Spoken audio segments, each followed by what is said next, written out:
Hi friends, welcome back to our channel. ఈరోజు నేను చాలా జ్యూసీ అండ్ టేస్టీగా ఉండే మటన్ గ్రేవీ కర్రీని ఈజీగా ఎలా ప్రిపేర్ చేసుకోవాలో చూపించేస్తాను. చాలా సింపుల్ ప్రాసెస్లో అయితే చూపిస్తాను.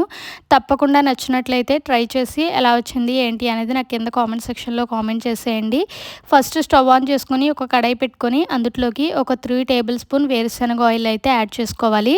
వేరుశనగ ఆయిల్తో మటన్ కర్రీ వండుకుంటే చాలా టేస్టీగా ఉంటుంది. ఒకసారి మీరు కూడా ఈ ఆయిల్తో ట్రై చేయండి.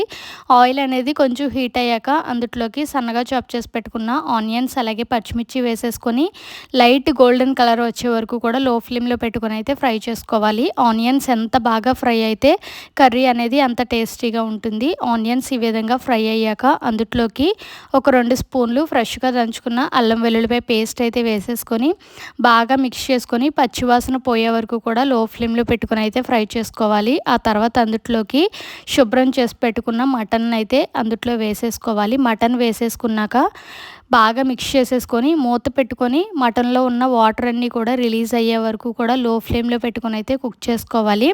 మటన్ కర్రీ ఎప్పుడు కూడా లో ఫ్లేమ్లో పెట్టుకొని కుక్ చేసుకుంటే మటన్ అనేది బాగా కుక్ అయ్యి టేస్ట్ అనేది చాలా బాగుంటుంది.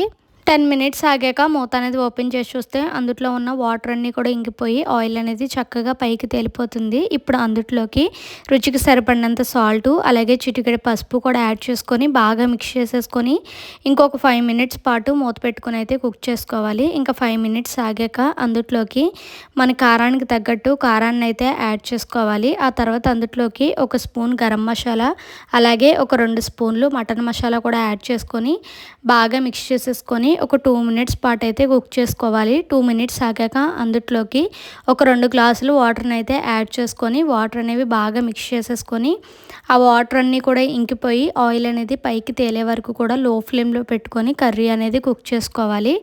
మినిమం ఒక 10 to 15 మినిట్స్ పాటు అయితే మటన్ కర్రీ అనేది మనం కుక్ చేసుకోవాలి. అప్పుడే మటన్ అనేది బాగా కుక్ అయ్యి టేస్ట్ అనేది చాలా బాగుంటుంది. ఇంకా 15 మినిట్స్ తర్వాత మూత అనేది ఓపెన్ చేసి చూస్తే కర్రీ అనేది దగ్గరికి వస్తుంది కదా. ఇప్పుడు అందులోకి కొంచెం కొత్తిమీర అయితే యాడ్ చేసేసుకొని మూత పెట్టుకొని ఇంకొక 5 మినిట్స్ పాటు అయితే కుక్ చేసుకోవాలి. ఇంకా 5 మినిట్స్ ఆగాక మూత అనేది ఓపెన్ చేసి చూస్తే ఎంతో జ్యూసీ అండ్ టేస్టీగా ఉండే మటన్ గ్రేవీ కర్రీ అయితే రెడీ ఫ్రెండ్స్. టేస్ట్ అయితే మాత్రం చాలా బాగుంటుంది. ఇది రైస్లోకి రోటీలోకి చపాతీలోకి దేంట్లోకైనా పర్ఫెక్ట్గా ఉంటుంది. మీకు కూడా నచ్చినట్లయితే తప్పకుండా ట్రై చేసి ఎలా వచ్చింది ఏంటి అనేది నాకు కింద కామెంట్ సెక్షన్లో కామెంట్ చేసేయండి. మళ్ళీ ఇంకొక మంచి సింపుల్ రెసిపీతో మేము ముందుకు వస్తాను. Thanks for watching. Keep supporting our channel. Bye friends.